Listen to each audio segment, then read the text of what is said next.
یقیناً تمام تعریفیں اللہ کے لیے ہیں، ہم اسی کی تعریف بیان کرتے ہیں، اسی سے مدد کے طلبگار ہیں۔ میں گواہی دیتا ہوں کہ اللہ کے سوا کوئی بھی معبود برحق نہیں۔ ناظرین، تورات کے ماننے والوں کو یہودی، انجیل کے ماننے والوں کو کرسچن، قرآن کے ماننے والوں کو مسلمان، لیکن زبور کے ماننے والے لوگوں کو کیا کہا جاتا ہے؟ اور یہ لوگ اس وقت کہاں موجود ہیں؟ ہم سب لوگ جانتے ہیں کہ اللہ تعالیٰ نے 4 آسمانی کتابیں مختلف اوقات کے اندر اپنے پیغمبروں پر نازل کیں، جو کہ ترتیب کے لحاظ سے تورات، زبور، انجیل اور قرآن مجید ہے۔ لیکن اسلامی تاریخ کے اندر آپ کو کبھی بھی زبور کا ذکر، اس کی تاریخ اور اس کی تفصیلات کہیں بھی جاننے کو نہیں ملے گی۔ اور ایسا کیوں ہے؟ کیونکہ اس الہامی کتاب کو آج بھی دنیا میں اتنا زیادہ ڈسکس نہیں کیا جاتا جتنا کہ تورات، انجیل اور قرآن پاک کو۔ کیا یہ اس وقت بھی اپنی اصلی حالت میں موجود ہے؟ اس میں کیا لکھا ہے، یا پھر اس میں کیا کیا موجود ہے؟ اس میں پیارے آقا صلی اللہ علیہ وسلم کی بعثت کے حوالے سے پیشن گوئی کن الفاظ میں موجود ہے؟ آج کی اس ویڈیو میں ہم انہی سوالات کے جوابات جاننے کی کوشش کریں گے۔ اس کے علاوہ گزشتہ آسمانی کتب میں ہونے والی تبدیلیوں کے متعلق بھی بات کریں گے۔ ان تمام باتوں کے متعلق جاننے کے لیے آپ سے گزارش ہے کہ ویڈیو کو سکپ کیے بغیر آخر تک لازمی دیکھیے گا۔ تو چلیے ناظرین، ویڈیو کا آغاز کرتے ہیں۔ زبور حضرت داؤد علیہ السلام پر نازل ہونے والی کتاب تھی، جسے سمجھنے سے پہلے اس کے نزول کا وقت اور اس کی ضرورت کو سمجھنا انتہائی ضروری ہے۔ فرعون مصر کے 400 سال کی غلامی میں رہتے ہوئے بنی اسرائیل قوم کو آزاد کروانے کے لیے اللہ نے ان کے اندر اپنا پیغمبر اور رسول موسیٰ علیہ السلام کو نازل کیا، جن پر تورات یعنی پہلی مکمل آسمانی کتاب کو نازل کیا گیا۔ حضرت موسیٰ علیہ السلام بنی اسرائیل قوم کو مصر سے نکال کر ایک بہت بڑے صحرائے سینا پار کرتے ہوئے فلسطین لے گئے، جس کی تفصیلات قرآن مجید کے اندر موجود ہے۔ اس صحرائے سینا کے راستے کے اندر کوہ طور پر تورات کو نازل کیا گیا۔ صحرائے سینا کے اندر 10 لاکھ کے قریب بنی اسرائیل کی آبادی کو من و سلوہ کھانے کو ملا۔ بادلوں نے صحرا کی تپتی دھوپ سے ان کو بچانے کے لیے ان پر سایہ کیے رکھا۔ پہاڑوں سے پانی کے چشمے جاری ہوئے۔ حضرت موسیٰ علیہ السلام کا زمانہ 1500 قبل مسیح یعنی اس سے 3500 سال پہلے کا بتایا جاتا ہے، یا پھر حضرت عیسیٰ علیہ السلام کی پیدائش سے 1500 سال پہلے کا۔ اس وقت فلسطین کے اندر مشرکین کی حکومت تھی۔ حضرت سموئیل علیہ السلام، جو کہ اللہ کے نبی اور پہلے اسرائیلی بادشاہ تھے، انہوں نے کافی عرصے تک بنی اسرائیل پر حکومت کی، اور جب وہ بوڑھے ہو گئے تو انہوں نے اللہ کے حکم سے طالوت کو ان کا بادشاہ مقرر کیا، اور اس واقعے کا ذکر قرآن کریم کے پارہ نمبر 2 میں سورہ بقرہ کی آیت نمبر 245 سے 252 کے اندر ملتا ہے۔ حضرت طالوت علیہ السلام نے 1000 سال قبل مسیح سے 1020 قبل مسیح تک حکمرانی کی، اور اسی وقت کے اندر فلسطینی فوج سے ایک فیصلہ کن جنگ ہوئی۔ بنی اسرائیل اس وقت بہت ہی مالی اور عسکری طور پر کمزور تھی، اور اپنی طاقت کے نشے کے اندر فلسطینی فوج نے اعلان کیا کہ ہمارے سب سے طاقتور سپاہی جالوت کو اگر تم میں سے کوئی شخص ہرا دے گا یا پھر اسے قتل کر دے گا تو یہ پورا کا پورا فلسطین بنا لڑائی کے تمہارا۔ طالوت علیہ السلام نے اعلان کیا کہ جو شخص بھی کام کرے گا میں اپنی بیٹی کی شادی اس سے کر دوں گا، اور وہ بنی اسرائیل کا اگلا بادشاہ ہوگا۔ اسی دوران حضرت داؤد علیہ السلام، جو کہ اس وقت بکریاں چرایا کرتے تھے، سامنے آتے ہیں اور ایک ہی وار میں اس کو جہنم واصل کر دیتے ہیں، اور وعدے کے مطابق اب فلسطین بنی اسرائیل کے حوالے ہو جاتا ہے۔ اسی فلسطینی فوج سے تابوت سکینہ بھی واپس لے لیا گیا، جس کے اندر حضرت موسیٰ علیہ السلام اور حضرت ہارون علیہ السلام کے تبرکات تھے۔ حضرت طالوت علیہ السلام کی وفات کے بعد حضرت داؤد علیہ السلام بنی اسرائیل کے بادشاہ بنے، اور پھر بیت المقدس کے اندر اپنا دارالحکومت قائم کیا، جس کا نام ہے عبرا۔ اب تک بنی اسرائیل کے اندر شریعت اللہ کا قانون تورات ہی تھا، اور حضرت داؤد علیہ السلام نے پہلی بار بنی اسرائیل قوم یا پھر یہودی قوم کے لیے باقاعدہ طور پر ایک عبادت گاہ قائم کرنے کی شروعات کی۔ اس سے پہلے یہودیوں کے اندر باقاعدہ طور پر کسی عبادت گاہ کا تصور موجود نہیں تھا۔ یہاں پر تابوت سکینہ کو بھی لا کر رکھا گیا، اور یہ نام اس لیے رکھا گیا کیونکہ یہ حضرت داؤد علیہ السلام کی زندگی کے اندر تعمیر نہیں ہو سکا، بلکہ آپ کے بیٹے اور اگلے پیغمبر حضرت سلیمان علیہ السلام نے اسے تعمیر کیا، جن کے نام کی مناسبت سے اسے ہیکل سلیمانی کہتے ہیں۔ اب کیونکہ بنی اسرائیل قوم کے پاس کتاب بھی تھی، عبادت کا تصور بھی تھا، لہٰذا حضرت داؤد علیہ السلام کی زندگی میں ان پر زبور نازل کی گئی، جس کے لفظی معنی ہے ٹکڑا۔ اب یہاں پر سب سے اہم اور سمجھنے کی بات یہ ہے کہ زبور خود شریعت کی کتاب نہیں ہے، بلکہ اللہ کی تعریف اور حمد و ثنا سے بھری ہوئی کتاب ہے، کیونکہ اللہ تعالیٰ نے حضرت داؤد علیہ السلام کو لوہے کو نرم کرنے کی طاقت اور انتہائی خوبصورت آواز عطا کرنے کے ساتھ اللہ کی حمد و ثنا اتنے خوبصورت انداز کے اندر بیان کرنے کا معجزہ عطا کیا تھا جو کہ آج تک کسی اور کو عطا نہیں کیا گیا۔ زبور کی پوری کتاب بھی اللہ کی تعریف اور اس کی بڑائیوں اور اس کی حمد و ثنا سے بھری ہوئی ہے۔ تاہم یہ کہا جاتا ہے کہ اس کے اندر زندگی گزارنے کے کوئی احکامات موجود نہیں ہیں اور نہ ہی کوئی تاریخی پیش گوئیاں، اخلاقیات، ایسا کچھ موجود نہیں ہے۔ یعنی زبور کی بنیاد پر کسی معاشرے کی بنیاد نہیں رکھی جا سکتی۔ یہ کوئی الگ سے شریعت یا اللہ کا قانون نہیں ہے، جبکہ اس کے برعکس علماء نے یہ بات بتائی کہ زبور کے اندر نبی کریم صلی اللہ علیہ وآلہ وسلم کی بعثت کی پیش گوئی موجود ہے، جس کے متعلق آگے چل کر تفصیل میں بات کریں گے۔ ناظرین، اس کتاب کے نازل ہونے کے بعد بنی اسرائیل قوم کو باقاعدہ طور پر اللہ کی حمد و ثنا اور اس کی عبادت کا طریقہ سکھایا گیا۔ حضرت داؤد علیہ السلام اپنے ساز کے ساتھ جب بھی زبور کی تلاوت کیا کرتے تو آسمان، پہاڑ، ندیاں اس آواز کو سن کر آپ کے ساتھ جھومنے لگتے۔ اس کلام اور آپ کی آواز کے اندر اتنا اثر تھا کہ دنیا کے اندر انسانوں کو جنت کی آواز محسوس ہوا کرتی تھی۔ داؤد علیہ السلام کی وفات کے بعد یہ آواز تو باقی نہ رہی، مگر یہ کلام بنی اسرائیل قوم ہیکل سلیمانی کے اندر خدا کی بڑائی اور اس کی بات کو بیان کرنے کے لیے پہلے بھی پڑھا کرتے اور آج بھی پڑھتے ہیں، جو کہ ظاہر ہے کہ ہزاروں سال سے ایک نسل سے دوسری نسل تک پاس ہوتے ہوتے اپنی اصلی حالت کے اندر آج نہ تو مکمل طور پر محفوظ ہے اور نہ ہی اس کے اندر مکمل طور پر وہ چیزیں موجود ہیں جو کہ حضرت داؤد علیہ السلام پر اللہ نے نازل فرمائی تھیں۔ یہ تمام آسمانی الفاظ یعنی حضرت موسیٰ علیہ السلام پر نازل ہونے والی تورات سے پہلے کے صحیفے خود تورات اور زبور کو اور عہد نامہ قدیم کے نام سے جانا جاتا ہے، جبکہ انجیل مقدس کے تمام رسولوں کے اعمال، حواریوں کے خطوط اور مکاشے جس کے اندر شامل ہیں اس کو عہد نامہ جدید یا پھر نیو ٹیسٹامنٹ کہا جاتا ہے۔ زبور کی کچھ آیات کا ترجمہ میں آپ کو پڑھ کر سنا دیتا ہوں تاکہ آپ کو بہتر طور پر پوری کتاب کا مقصد سمجھ میں آ جائے۔ خداوند میرا مالک ہے، مجھے کسی چیز کی کمی نہیں ہوگی۔ وہ مجھے ہری بھری چراگاہوں کے اندر بٹھاتا ہے اور مجھے سکون کے چشموں کے پاس لے جاتا ہے۔ وہ میری جان کو زندہ رکھتا ہے، وہ مجھے اپنے نام کی خاطر سچ کی راہوں پر لے جاتا ہے۔ چاہے موت کی کسی وادی سے میرا گزر ہو تو بھی میں کسی بلا سے نہیں ڈروں گا، کیونکہ تو میرے ساتھ ہے۔ تیرے عصا اور تیری لاٹھی سے مجھے تسلی ملتی ہے۔ تو نے میرے دشمنوں کے مقابلے میں میرے سامنے دسترخوان بچھایا ہے۔ تو نے میرے سر پر تیل ملا ہے۔ ہمیشہ بھلائی اور رحمت میرے سر پر رہے گی اور میں ہمیشہ کے لیے خداوند کے گھر نہیں رہوں گا۔ نزول کے اعتبار سے 4 مشہور آسمانی کتابوں میں زبور کا دوسرا نمبر ہے۔ قرآن کے مطابق زبور داؤد پر نازل ہوا، جبکہ مسیحی یہود سے عام طور پر داؤد کا کلام یا ان کے نغمات سمجھتے ہیں۔ زبور کی کتاب 150 مزامیر پر مشتمل ہے۔ عبرانی روایت میں زبور کو 5 حصوں میں تقسیم کیا جاتا ہے۔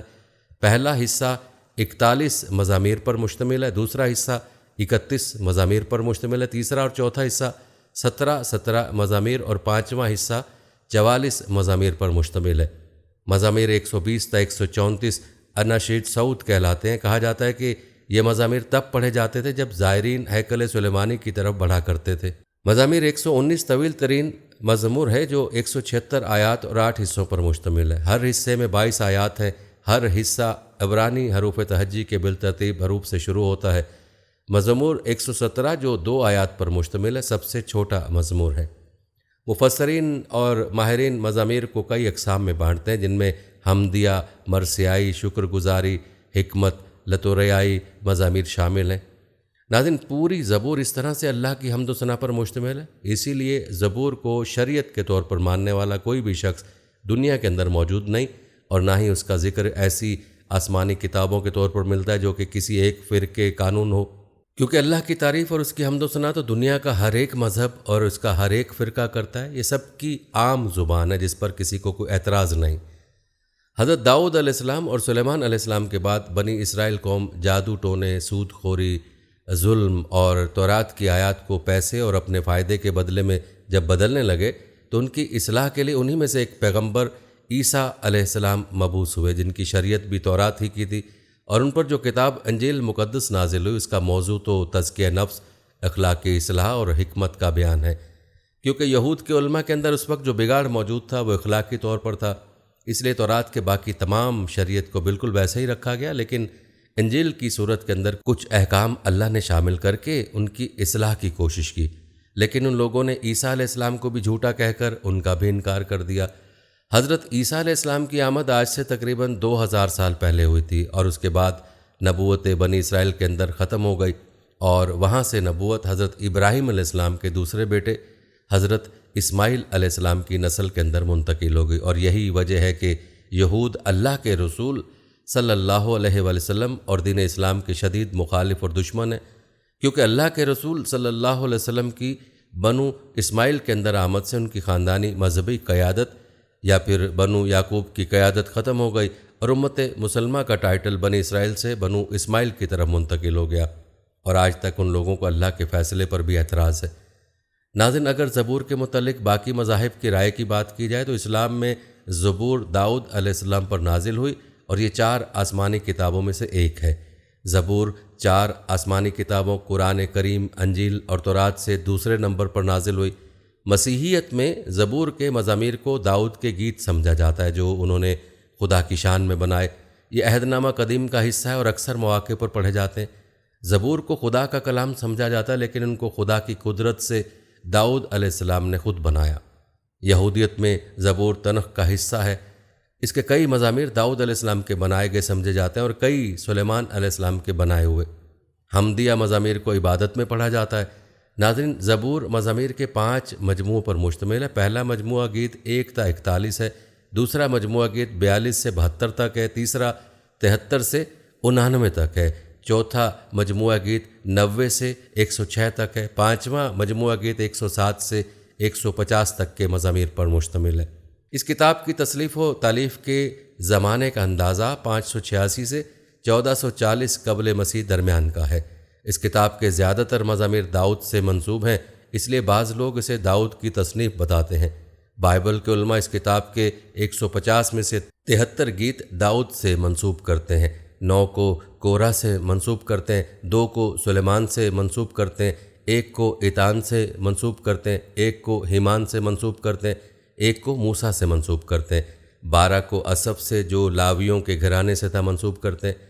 51 مزامیر ایسے ہیں جن کی تخلیق کاروں کے نام معلوم نہیں۔ انجیل میں کتاب اعمال باب 4 آیت 25 اور کتاب عبرانیوں باب 4 آیت 7 کے مطابق مزامیر 2 اور 95 داؤد کی تخلیق بتائے جاتے ہیں۔ بعض مزامیر کے شروع میں موسیقاروں کے لیے راگ اور سر کی رہنمائی کے سلسلے میں کچھ ہدایات عبرانی زبان میں درج ہیں جن کو کوئی واضح مطلب سمجھ میں نہیں آ سکا۔ ان گیتوں اور نظموں کے مضامین کی مختلف اقسام ہیں، مثلاً شخصی یا ذاتی گیت، دعائیں اور مناجات، عبادت کے مواقعوں کے لیے، تاریخ سے متعلق، خدا کے حمد و ثنا کے لیے، توبہ اور استغفارات کے لیے، مسیح علیہ السلام سے متعلق اور خداوند کی عظمت سے متعلق وغیرہ۔ مزمور 51 داؤد علیہ السلام کی توبہ اور استغفار سے متعلق ہے۔ مزمور 1 آیت 1 کے الفاظ تقریباً وہی ہیں جو انجیل کے مطابق حضرت عیسیٰ علیہ السلام سے منسوب ہوتے وقت اپنی زبان سے ادا کیے گئے۔ وہ الفاظ انجیل میں کچھ اس طرح سے ہیں: اے میرے خدا، تو نے مجھے کیوں چھوڑ دیا؟ متی کی انجیل باب 22 آیت 45، مرکز کی انجیل باب 15 آیت 26 میں یہی الفاظ کچھ اس طرح سے ہیں کہ الوہی الوہی لما شبکتنی۔ اس کتاب کے کئی مزامیر یہودی عبادت گاہوں میں بڑے احترام کے ساتھ گائے اور پڑھے جاتے ہیں۔ مسیحی بھی ان گیتوں مزامیر کو اپنے عبادتی جلسوں اور اپنی دعاؤں میں پڑھتے ہیں اور اسے روحانی فیض کا باعث سمجھتے ہیں۔ ان مزامیر کے متعلق مسیحیوں کا عقیدہ ہے کہ وہ یسوع مسیح کے دکھوں، خصوصاً ان کی صلیبی موت کے متعلق ہے۔ انہی کی وجہ سے وہ آپ کے ابن داؤد کہلائے جانے کے باعث آپ کی ابدی بادشاہی اور جاہ و حشمت کی طرف اشارہ کرتے ہیں۔ اس کتاب میں بھی اللہ تعالیٰ کو بطور خالق کائنات پیش کیا گیا ہے۔ کائنات کو اس کی صنعت گری کہا گیا اور اس کے عجائبات کی طرف بہت ہی دلکش انداز میں اشارے کیے گئے ہیں، یعنی آسمان، اجرام فلکی، زمین، سمندر، درخت، موسم، حیوانات، طیور، بھیڑ بکریاں اور مچھلیاں وغیرہ۔ بعض مزامیر انسان کے مقام اور انجام، مسیح کی کہانت، مسیح کی ایذا کشی اور صلیبی قربانی سے متعلق سمجھے جاتے ہیں۔ بعض بنی اسرائیل کے مصر کی غلامی سے نجات پانے اور ان کی صحرا نوردی اور ان کے عروج و زوال سے متعلق ہیں۔ ان سب سے ظاہر کرنا مقصود ہے کہ اللہ تعالیٰ کبھی اپنے نیک بندوں کو فراموش نہیں کرتا، اپنے نیک بندوں کو تنبیہ یعنی وارننگ ضرور دیتا ہے اور مصیبت سے نجات کے انتظام بھی خود کرتا ہے۔ زبور کا مزمور 23 جس کے الفاظ کچھ اس طرح ہیں کہ خداوند ہی میرا چوپان ہے، عام طور پر ہر مسیحی اور یہودی کی زبان پر رہتا ہے۔ اور خطرے اور مصیبت کے وقت بکثرت پڑھا جاتا ہے۔ ناظرین، اب بات کرتے ہیں زبور میں نبی کریم صلی اللہ علیہ وآلہ وسلم کی بعثت کے حوالے سے پیش گوئی کی۔ قرآن مجید میں رسول اللہ صلی اللہ علیہ وسلم کی صداقت کے متعلق دلائل بیان ہوئے۔ ان میں سے ایک دلیل جو بار بار دہرائی جاتی ہے وہ یہ ہے کہ پچھلے صحیفوں میں آپ کی آمد کے متعدد پیش گوئیاں بیان ہوئی ہیں، اور بلا شبہ آپ ان صحیفوں میں بیان کردہ انبیاء علیہ السلام کی پیش گوئیوں کا واحد مصداق ہیں۔ تاہم جس پیش گوئی کا میں نے ذکر کیا ہے وہ زبور کے ایک دوسرے مزمور زبور 118 میں آئی ہے۔ یہ مزمور حضرت داؤد علیہ السلام کے عین حالت حج میں کہا گیا ہے۔ اس مزمور کے کئی حصے ہیں۔ خداوند کا شکر کرو کیونکہ وہ بھلا ہے اور اس کی شفقت ابدی ہے۔ اسرائیل اب کہے اس کی شفقت ابدی ہے۔ ہارون کا گھرانہ اب کہے اس کی شفقت ابدی ہے۔ خداوند سے ڈرنے والے اب کہیں اس کی شفقت ابدی ہے۔ یہ ابتدائی آیات یعنی 1 تا 4 اللہ کی حمد پر مشتمل ہے، جبکہ آخری آیت یعنی 29 میں بھی یہی حمدیہ مضمون دہرایا گیا۔ یہی حمد، یہ انداز زبور کی وجہ شہرت بھی ہے۔ پھر آیت 5 سے 18 تک وہ یہ بیان کرتے ہیں کہ کس طرح ان کے دشمنوں نے ان کو گھیر لیا تھا اور فلسطین کی تمام قومیں ان کے خلاف ہو گئی تھیں، مگر انہوں نے اللہ سے مدد مانگی اور اسی پر بھروسہ رکھا تو اللہ نے انہیں ان دشمنوں سے نجات عطا فرما دی۔ پھر وہ اپنے لیے اس مزمور میں ایک عظیم پیش گوئی کرتے ہیں کہ وہ اپنے تمام دشمنوں کو شکست دیں گے اور ان کو مارنے والوں کی تمام تر کوششوں کے برخلاف وہ زندہ رہیں گے اور اللہ کی حمد کرتے رہیں گے۔ کس طرح وہ ایک سخت آزمائش سے تو گزرے مگر آخرکار اللہ نے انہیں بچا لیا۔ فرماتے ہیں میں نے مصیبت میں خداوند سے دعا کی، خداوند نے مجھے جواب دیا اور کشادگی بخشی۔ خداوند میری طرف ہے، میں ڈرنے کا نہیں، انسان میرا کیا کر سکتا ہے؟ خداوند میری طرف میرے مددگاروں میں ہے، اس لیے میں اپنی عداوت رکھنے والوں کو دیکھ لوں گا۔ خداوند پر توکل رکھنا انسان پر بھروسہ رکھنے سے بہتر ہے۔ خداوند پر توکل رکھنا عمرہ پر بھروسہ رکھنے سے بہتر ہے۔ سب قوموں نے مجھے گھیر لیا، میں خداوند کے نام سے ان کو کاٹ ڈالوں گا۔ انہوں نے مجھے گھیر لیا، بے شک گھیر لیا، میں خداوند کے نام سے ان کو کاٹ ڈالوں گا۔ انہوں نے شہد کی مکھیوں کی طرح مجھے گھیر لیا، وہ کانٹوں کی آگ کی طرح بجھ گئے، میں خداوند کے نام سے ان کو کاٹ ڈالوں گا۔ تو نے مجھے زور سے دھکیل دیا کہ گر پڑوں، لیکن خداوند نے میری مدد کی۔ خداوند میری قوت اور میرا گیت ہے، وہی میری نجات ہوا۔ صادقوں کے خیموں میں شادمانی اور نجات کی راگنی ہے۔ خداوند کا داہنا ہاتھ دلاوری کرتا ہے۔ خداوند کا داہنا ہاتھ بلند ہوا، خداوند کا داہنا ہاتھ دلاوری کرتا ہے۔ میں مروں گا نہیں بلکہ جیتا رہوں گا اور خداوند کے کاموں کو بیان کروں گا۔ خداوند نے مجھے سخت تنبیہ تو کی ہے لیکن موت کے حوالے نہیں کیا۔ آیت 19 سے وہ سلسلہ کلام ہے جس میں وہ حرم میں داخل ہوتے ہوئے وہ مشہور پیش گوئی کرتے ہیں جس کا شروع میں ذکر ہوا۔ انداز سے صاف ظاہر ہے کہ اس سے قبل کی آیات وہ راستے میں پڑھ رہے تھے، مگر اب وہ حرم میں داخل ہو رہے ہیں اور حرم کو سامنے دیکھ کر اللہ تعالیٰ کو براہ راست مخاطب ہو کر گفتگو کر رہے ہیں۔ فرماتے ہیں صداقت کے پھاٹکوں کو میرے لیے کھول دو، میں ان سے داخل ہو کر خداوند کا شکر کروں گا۔ خداوند کا پھاٹک یہی ہے، صادق اس سے داخل ہوں گے، میں تیرا شکر کروں گا کیونکہ تو نے مجھے جواب دیا اور خود میری نجات بنا ہے۔ اب اس کے بعد حرم کے سامنے کھڑے ہو کر حجر اسود کو دیکھ کر فرماتے ہیں یہ وہی پیش گوئی ہے جس کا ذکر سیدنا مسیح نے کیا ہے۔ جس پتھر کو ماماروں نے رد کیا وہی کونے کے سرے کا پتھر ہو گیا۔ یہ خداوند کی طرف سے اور ہماری نظر میں عجیب ہے۔ یہ وہی دن ہے جسے خداوند نے مقرر کیا، ہم اس میں شادمان ہوں گے اور خوشی منائیں گے۔ اے خداوند بچا لے، اے خداوند خوشحالی بخش۔ اس کے بعد سرکار دو عالم صلی اللہ علیہ وآلہ وسلم کی آمد کی پیش کو اس طرح کرتے ہیں مبارک ہے وہ جو خداوند کے نام سے آتا ہے، ہم نے تم کو خداوند کے گھر سے دعا دی ہے۔ یہ وہی خدا ہے اور اسی نے ہم کو نور بخشا ہے۔ قربانی کو مذبح کے سینگوں سے رسیوں سے باندھو۔ تو میرا خدا ہے، میں تیرا شکر کروں گا۔ تو میرا خدا ہے، میں تیری تمجید کروں گا۔ خداوند کا شکر کرو کیونکہ وہ بھلا ہے اور اس کی شفقت ابدی ہے۔ اوپر لکھے ہوئے الفاظ پر پھر غور کیجئے، مبارک ہو وہ جو خداوند کے نام سے آتا ہے۔ آیت نمبر 26۔ ہر قرینہ اس بات کا گواہ ہے کہ آنے والی ہستی نبی کریم صلی اللہ علیہ وآلہ وسلم کی ہستی ہے، اور یہ الفاظ حرم مکہ میں ادا کیے جا رہے ہیں۔ اس کا سب سے بنیادی قرینہ یہ ہے کہ حضرت داؤد کے زمانے میں ابھی ہیکل سلیمانی کی تعمیر نہیں ہوئی تھی، یہود کی کوئی مرکزی عبادت گاہ نہیں تھی، مگر دیکھیے اس مزمور میں خداوند کا پھاٹک یہی ہے اور ہم نے تم کو خداوند کے گھر سے دعا دی ہے کہ الفاظ آتے ہیں۔ خداوند کا گھر دراصل بیت اللہ کا ترجمہ ہے۔ حضرت داؤد علیہ السلام کے زمانے میں بیت اللہ کہلانے والی عمارت دنیا کے نقشے پر ایک ہی تھی اور وہ حرم کعبہ تھا۔ مزید اس مزمور میں وہ قربانی اور قربان گاہ یعنی مذبح کا ذکر کرتے ہیں۔ کیا یہ بات مسلمانوں کو بتانے کی کوئی ضرورت ہے کہ حج کے موقع پر حرم مکہ میں قربان گاہ اور قربانی کا زیارت سے کیا تعلق ہوتا ہے؟ پھر جو پیشگوئی کی کہ کونے کے پتھر کے تعلق سے بیان ہوئی وہ واضح ہے کہ بنی اسماعیل کے حوالے سے ہے۔ مطلب اس کا یہ ہے کہ آج اس قوم کو دنیا نے فراموش اور رد کر رکھا ہے، مگر کل یہ حرم پاک کے کونے کے پتھر یعنی حجر اسود کی طرح مقدس اور محترم ہو جائے گی۔ ہمیں یہ بات آج عجیب لگتی ہے، مگر یہ اللہ کا فیصلہ ہے۔ چنانچہ اس کے بعد وہ بنی اسماعیل کو عافیت اور خوشحالی کی دعا دیتے ہیں اور کہتے ہیں کہ ہم نے تم کو خداوند کے گھر سے دعا دی ہے۔ ناظرین، یہود و نصارہ نے بڑی کوششیں کی ہیں کہ اسی طرح اس پیش گوئی کا مصداق رسول اللہ صلی اللہ علیہ وسلم نہ قرار پائیں۔ چنانچہ یہود نے اس معاملے میں یہ کام کیا کہ اس مزمور پر سے حضرت داؤد کا نام ہٹا دیا۔ خیال رہے کہ موجودہ زبور میں بعض مزامیر بعد میں آنے والوں کے بھی ہیں۔ غالباً ان کا خیال تھا کہ نہ رہے گا بانس اور نہ بجے گی بانسری کے بامصداق۔ جب حضرت داؤد کی نسبت ہی نہیں رہی تو یہ پیش گوئی اپنی اہمیت کھو بیٹھے گی، مگر اس پیش گوئی کو حضرت عیسیٰ نے انجیل میں دہرا کر اس کی اہمیت کو اتنا نمایاں کر دیا کہ ایسی کوئی کوشش اب مؤثر نہیں ہو سکتی۔ ایک دوسری بات یہ کی جاتی ہے کہ حضرت داؤد کا کلام اس لیے نہیں ہو سکتا کہ اس میں بیت اللہ یا خداوند کے گھر اور قربانی اور قربان گاہ کا ذکر ہے، جیسا کہ پیچھے بیان ہوا ہے کہ ہیکل سلیمانی تو حضرت داؤد کے بعد حضرت سلیمان علیہ السلام نے بنوایا تھا۔ چنانچہ ان لوگوں کے نزدیک یہ بات بالکل واضح ہے کہ خداوند کے گھر جیسے کسی الفاظ کا کوئی مسمہ حضرت داؤد کے زمانے میں موجود ہی نہیں تھا۔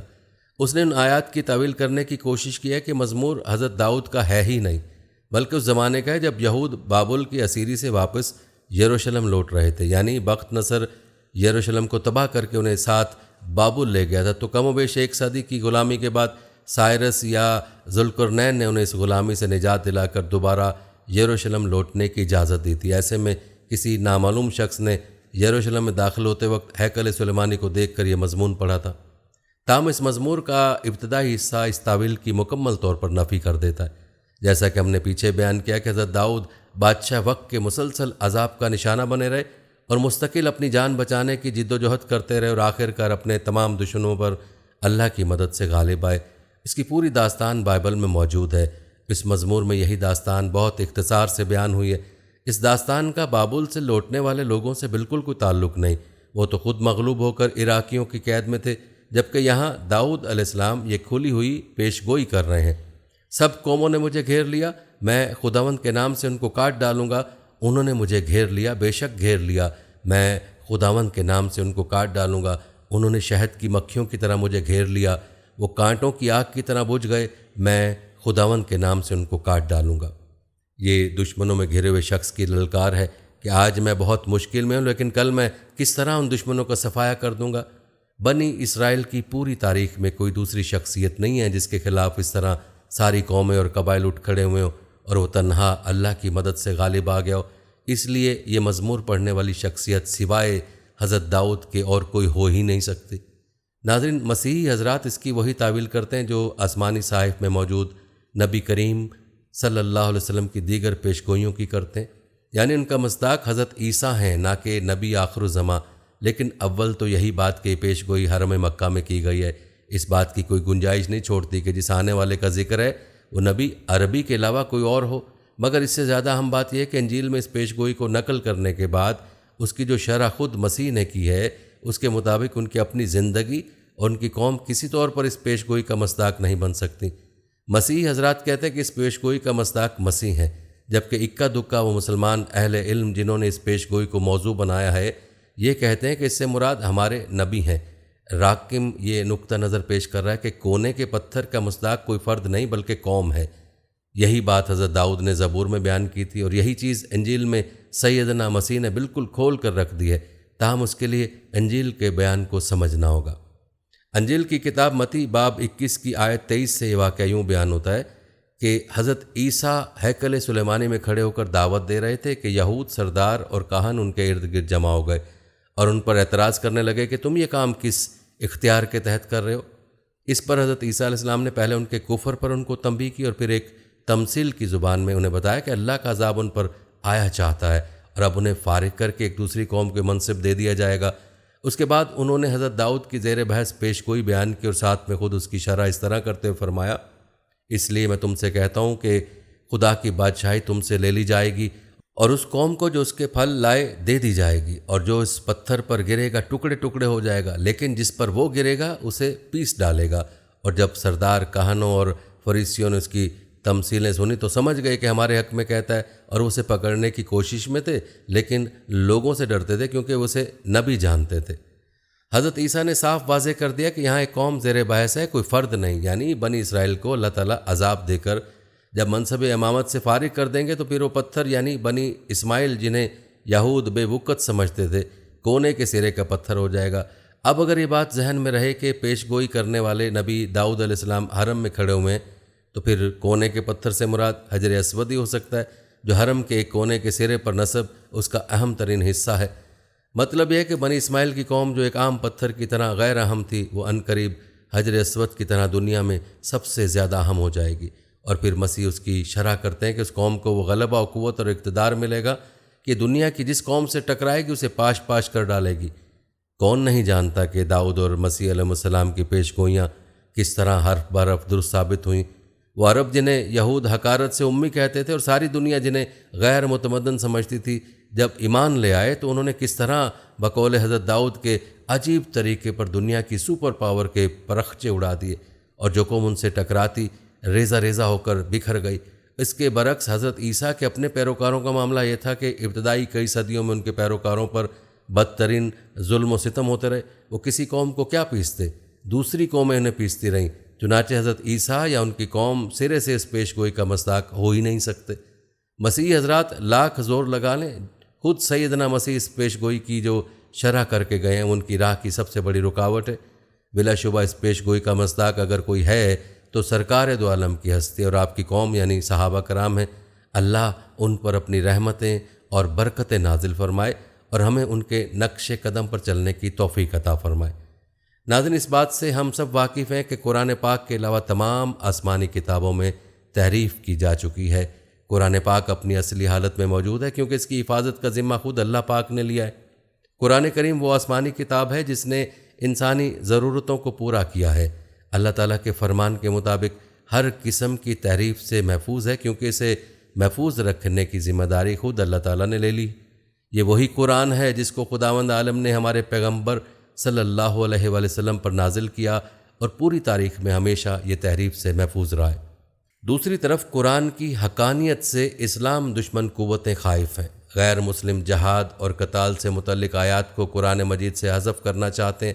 اسلام اور انسانیت کا دشمن امریکہ نے قرآن مجید میں تحریف کر کے ایک نئی کتاب شائع کی جس کا نام مثلث التوحید رکھا ہے۔ اس کتاب کو ابھی کویت میں بیچا اور تقسیم کیا جا رہا ہے۔ اس سے صرف یہ ثابت ہوتا ہے کہ القرآن کس درجے ناقابل تحریف اور ابدی طور پر کتاب محفوظ ہے، جس میں در اندازی کی ادنا کوشش خواہ و دنیا کے نام نہاد قوت عظمیٰ کی طرف سے ہو، ایک عام مسلمان کے سامنے بے نقاب اور بے اثر ہو جاتی ہے۔ قرآن میں براہ راست یا بالواسطہ در اندازی کی کوشش نزول قرآن کے وقت بھی ہوئی اور اس کے بعد سے آج تک مسلسل ہو رہی، مگر اس کے الرغم خدا کی آخری کتاب محفوظ اتنے سینوں اور سفینوں میں منون نقش ہو چکی ہے اور روزانہ نقش ہوتی رہتی ہے کہ دنیا کی کوئی طاقت اسے مٹانے یا بدلنے میں کبھی کسی بھی درجے میں کامیاب نہیں ہو سکتی۔ دین اسلام الہی قوانین کا آخری کامل اور سب سے برتر نسخہ ہے جو کامل طور سے فطرت اور انسان کی عقل کے مطابق ہے اور انسان کی سعادت و کمال کی ذمہ داری لیتا ہے۔ اس جاوید دین کا اصیل ترین ماخذ قرآن کریم ہے۔ گزشتہ آسمانی کتابوں میں تحریف واقع ہوئی ہے اور وہ کتابیں اس زمانے کی ضرورتوں کو پورا نہیں کر سکتی، لہٰذا اس زمانے میں ایسی کتاب ہونا چاہیے جو انسان کی زندگی کی ضرورتوں کو پورا کر سکے اور ہر طرح کی تحریف سے محفوظ ہو۔ قرآن کریم کلام وحی ہے جو جبرائیل فرشتے کے ذریعے حضرت محمد صلی اللہ علیہ وآلہ وسلم پر نازل ہوا ہے اور فوراً مومنین کے ذریعے تحریری صورت میں کاغذ پر لکھا گیا اور ذہنوں میں محفوظ کیا گیا۔ اسی طرح نماز کے وقت خصوصاً ماہ رمضان میں تلاوت کے ذریعے اس کو محفوظ کیا گیا۔ عیسائیوں کی وحی صرف متعدد شہادتوں پر مبنی ہے کیونکہ اس چیز کے برخلاف جس کا بہت سے عیسائی تصور کرتے ہیں، ہمارے پاس کوئی ایک بھی ایسی شہادت موجود نہیں جو حضرت عیسیٰ علیہ السلام کی زندگی میں اے نہیں شاہد کے طور پر موجود ہو۔ افسوس جبکہ بعض مسلمان قرآن کریم کو تحریف شدہ فکر کرتے ہیں، ان کا عقیدہ ہے کہ اس مقدس کتاب کے بعض حصے میں تحریف اور بعض حصہ حذف ہو گئے۔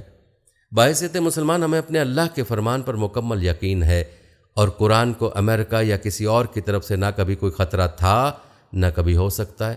قرآن کو اگر کوئی خطرہ تھا اور ہے اور ہو سکتا ہے تو وہ صرف اس کے مخاطبین اور حاملین کی طرف سے، جس کی شکایت خود پیغمبر قرآن نے اپنے رب کے حضور یوں کی ہے کہ اے میرے پروردگار، میری قوم نے اس قرآن کو ایک چھوڑی ہوئی چیز بنا دیا۔ سورہ الفرقان۔ قرآن حکیم اللہ کا مقدس کلام ہے، اس میں آج تک کسی قسم کی کوئی تغیر و تبدل نہ ہوا ہے اور نہ ہی اس میں کسی بھی ادنا ترین تبدیلی کی گنجائش ہے۔ قرآن پاک اللہ تعالیٰ نے فرشتہ جبریل علیہ السلام کے ذریعے اپنے آخری نبی محمد صلی اللہ علیہ وآلہ وسلم پر نازل کیا۔ حضرت محمد صلی اللہ علیہ وآلہ وسلم اسے یاد کر لیتے اور پھر اپنے اصحاب کو لکھوا دیتے تھے۔ صحابہ کرام رضی اللہ عنہم اسے یاد کر لیتے تھے، تحریر کر لیتے اور نبی کے ساتھ ساتھ دہرایا کرتے تھے۔ جب قرآن پاک کا نزول ہوا اس وقت سے اب تک ہمیشہ مسلمانوں کی ایک بڑی تعداد رہی ہے جنہوں نے پورا قرآن مجید لفظ بہ لفظ حفظ کیا۔ ان میں سے تو بعض نے 10 برس کی عمر سے پہلے سارا قرآن حفظ کر لیا تھا، اور یہ قرآن مجید کا معجزہ ہے کہ اس دوران میں اس کا ایک لفظ بھی تبدیل نہیں ہوا۔ حفظ و حفاظت کی خوبی صرف قرآن مجید کے ساتھ خاص ہے، اور دنیا کی کوئی کتاب اس خصوصیت کی حامل اور تحریف و تبدل سے پاک نہیں۔ قرآن کریم جو 14 صدیاں پہلے نازل کیا گیا تھا، اس میں ایسے حقائق بیان کیے گئے جو حال ہی میں سائنسدانوں نے دریافت کیے ہیں یا انہیں تجرباتی طور پر ثابت کیا ہے۔ ان حقائق کے پیش نظر اس امر میں کوئی شک و شبہ نہیں رہتا کہ قرآن کریم اللہ تعالیٰ کا کلام ہے جو اس نے محمد پر نازل کیا، اور یہ کہ قرآن کو نبی یا کسی اور انسان نے تصنیف نہیں کیا، اس سے ثابت ہوتا ہے کہ محمد صلی اللہ علیہ وسلم اللہ کے حقیقتاً مبعوث نبی ہیں، کیونکہ یہ بات عقل سے بالا ہے کہ کوئی شخص 14 صدیاں پہلے ان حقائق کا علم رکھتا ہو جو حال ہی میں ترقی یافتہ ساز و سامان اور جدید ترین سائنسی طریقوں سے دریافت یا ثابت ہوئے۔ ہمیں چاہیے کہ قرآن کی فکر کریں، اس قسم کے بے معنی خبروں کی بجائے قرآن کی تلاوت و تدبر کو اپنا یومیہ مشغلہ بنائیں، دوسروں کو بھی اس کی تلقین کریں۔ اللہ پاک ہم سب کو قرآن پڑھ کر اس کو سمجھنے اور اس پر عمل کرنے کی توفیق عطا فرمائے، آمین۔ ناظرین، یہ تھی ہماری آج کی ویڈیو۔ آخر میں پیارے دوستو، ہر ویڈیو کے اختتام میں ہم نے ایک دعا کا سلسلہ شروع کیا ہوا ہے۔ جو بھی اس دعا میں شامل ہوگا، میرا دعویٰ ہے کہ اللہ پاک اس کی تمام جائز حاجات کو پورا کریں گے۔ اپنی دعا کا آغاز درود ابراہیمی سے کرتے ہیں۔ آپ سب دوست اور بہنیں پہلے میرے ساتھ مل کر درود پاک پڑھ لیں اور کمنٹس میں آمین لازمی لکھیے گا۔ اللہ پاک اس آمین کو لکھنے کی برکت سے آپ کی اور میری تمام جائز حاجات کو پورا فرمائیں گے۔ دعا کا آغاز کرتے ہیں۔ بسم اللہ الرحمن الرحیم۔ اللہم صلی علی محمد وعلی آل محمد کما صلیت علی ابراہیم وعلی آل ابراہیم انک حمید مجید۔ اللہم بارک علی محمد وعلی آل محمد کما بارکت علی ابراہیم وعلی آل ابراہیم انک حمید مجید۔ تمام حمد و ثنا رب ذوالجلال کے لیے ہے، جس کی رحمت سے نا امیدی نہیں، جس کی نعمتوں سے دامن خالی نہیں، جس کی مغفرت سے مایوسی نہیں، اور جس کی رحمتوں کا فیضان کبھی رکتا نہیں۔ اے اللہ، تو پاک ہے، تیرا شکر ادا کرتے ہیں اس اقرار کے ساتھ کہ تیرے سوا کوئی معبود نہیں، تو سب سے بڑا ہے، تیرا کوئی شریک نہیں اور نہ ہی کوئی ہمسر ہے۔ زمین و آسمان پر جتنی بھی مخلوقات ہیں تو سب کا مالک ہے اور تو سب کو پالنے والا ہے۔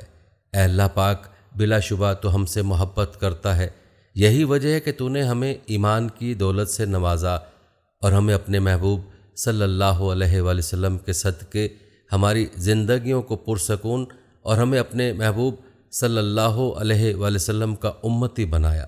یا اللہ، اپنے پیارے حبیب صلی اللہ علیہ وآلہ وسلم کے صدقے ہماری زندگیوں کو پرسکون اور آسان بنا دے۔ یا الہی، ہم سب کے گناہ معاف فرما دے، ہم سب کو عابد اور سحر انگیز بنا دے، ہم پر راز شوق آشکار کر دے، ہمیں غلام مصطفیٰ صلی اللہ علیہ وآلہ وسلم سے سرفراز فرما دے، ہمارے دلوں کی ویران بستی کو اپنی رحمت سے آباد کر دے اور ہمیں اس راستے پر ہمیشہ قائم رکھ جو نبی پاک صلی اللہ علیہ وآلہ وسلم نے بتلایا ہے۔ یا اللہ، ہم سب کو سچے دل سے توبہ کرنے کی توفیق عطا فرما دے۔ اے رب رحیم، ہم گناہوں کی دلدل میں ڈوب گئے ہیں، ہم بدکاریوں کی مستی میں گر پڑے ہیں، ہم مایوسی کے اندھیروں میں بھٹک رہے ہیں۔ یا الہی، یا میرے مالک، ہم مایوسی کے اندھیروں میں بھٹک رہے ہیں، رحمت الہی سے خود ہی روٹھ گئے ہیں۔ اے اللہ، ہم ندامت کے آنسوؤں سے ناآشنا ہیں، ہم ایک سچی توبہ کے طلبگار ہیں۔ اے اللہ پاک، اپنی رحمت سے ہمیں وہ سچی توبہ عطا فرما دے۔ اے پاک پروردگار، ہمیں، ہمارے والدین کو، ہمارے اہل و عیال کو، ہمارے آباء و اجداد اور ہماری آنے والی نسلوں کو اپنی عافیت عطا فرما۔ ہم سب کو بے حساب رزق عطا فرما، ہم سب کو حاسدوں کے حسد سے بچا۔ دونوں جہانوں کے مالک، جب ہم تھک جائیں تو ہمیں آرام پہنچانا، جب مشکلیں بڑھ جائیں تو آسانی بن جانا، جب ہم کمزور پڑ جائیں تو ہماری طاقت بن جانا، جب ہم دکھ اور تکلیف میں ہوں تو ہمارا مرہم بن جانا، جب ہم مایوس ہو جائیں تو ہمارا بھروسہ اور یقین بن جانا، جب ہم بھوک سے نڈھال ہو جائیں تو تیری یاد ہی ہماری غذا بن جائے، جب ہر طرف بے چینیاں بڑھ جائیں تو اے پاک پروردگار ہمارا سکون بن جانا، جب ہمارے اندر مایوسی کا اندھیرا بھرنے لگے تو امید کی روشنی بن جانا، جب ہر چیز ہمارے لیے ناممکن ہو جائے تو ہر چیز کو اپنے خاص فضل اور کرم سے ممکن بنا دینا۔ اے ارض و سما کے مالک، تو غفور ہے، تو رحیم ہے، ہم سب کی توبہ قبول کرنا، ہمارے گناہ صغیرہ کبیرہ کو دھو دے، ہمارے دلوں کو ہدایت دے، ہماری زبان کو درستگی اور نرمی عطا فرما، ہم سب کو گناہوں سے بچا اور ہمیں نیک اعمال کرنے کی توفیق عطا فرما۔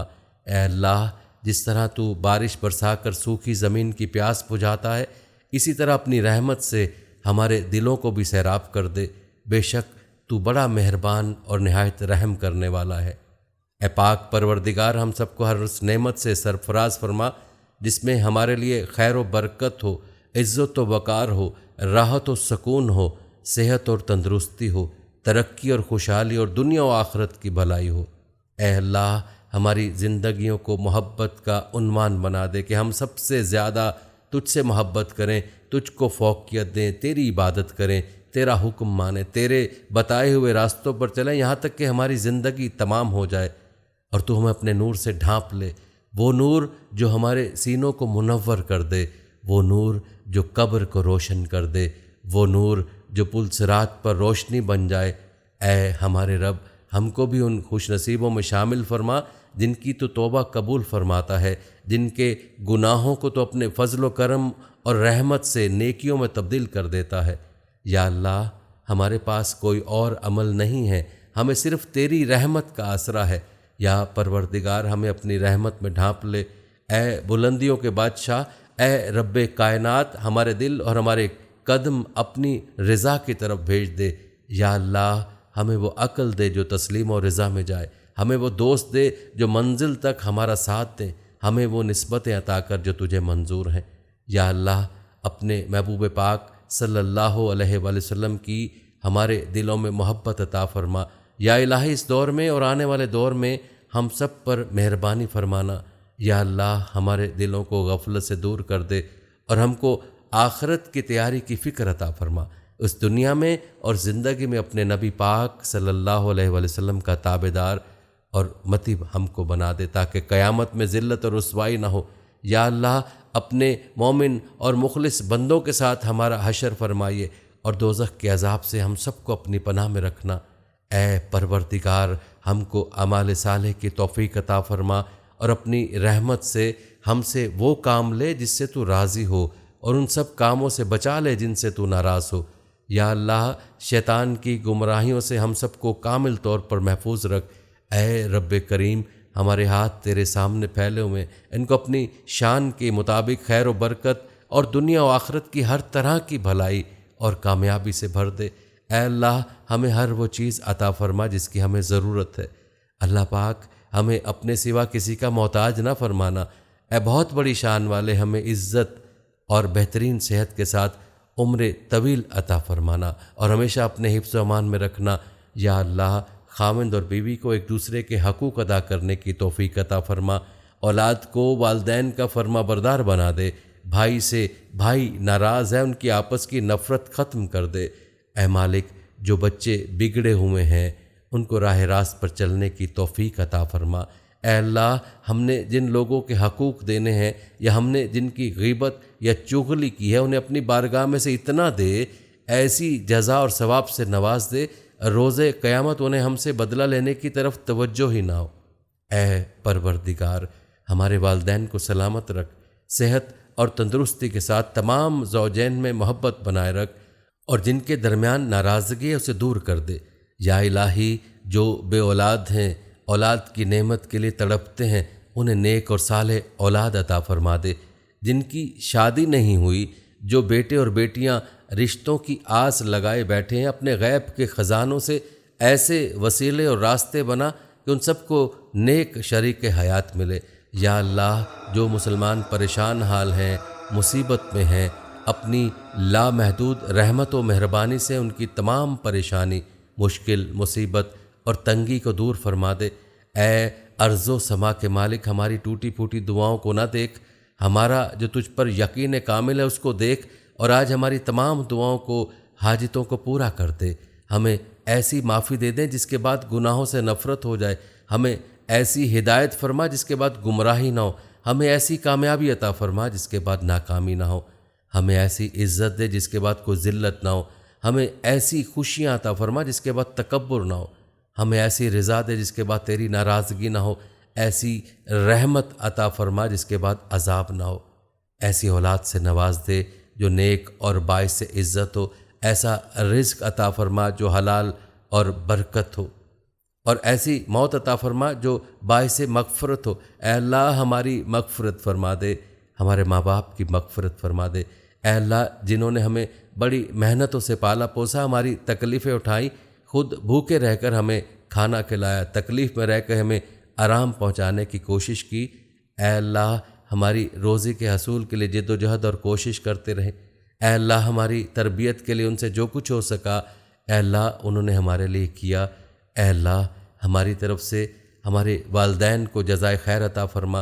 اے اللہ، جن اساتذہ کے ذریعے سے تیرا کلام پاک ہم تک پہنچا ہے، اے اللہ تیرے دین کا علم ہم تک پہنچا ہے، اے اللہ ان تمام لوگوں کی قبروں کو نور سے بھر دے۔ اے اللہ ان کی مغفرت فرما، ان کے درجات کو بلند فرما۔